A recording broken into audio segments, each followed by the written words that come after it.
بس يا سلام.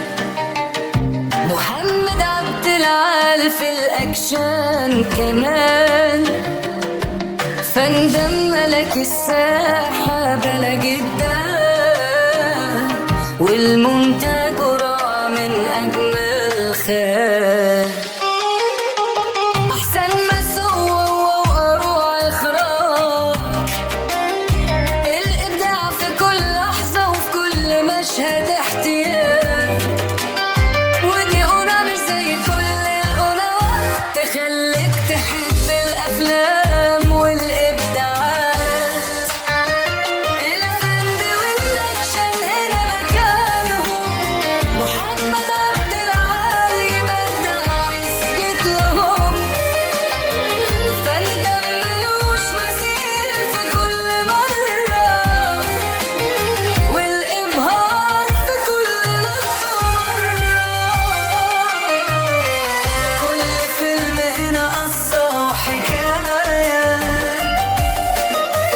إبداع يعبر عن كل بداية، تتعايش مع الشخصية في كل دقيقة، ولا تحس بأي وقت ضايع مستحيل.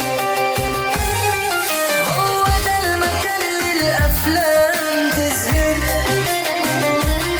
كل لحظة تستحق التقدير وتبهر، من إخراج لأصغر تفاصيل التصوير.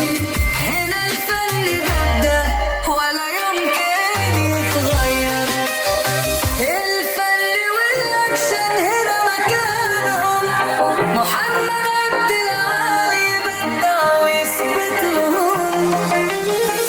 فندم ملوش مثيل في كل مرة، والإبهار في كل لحظة مرة.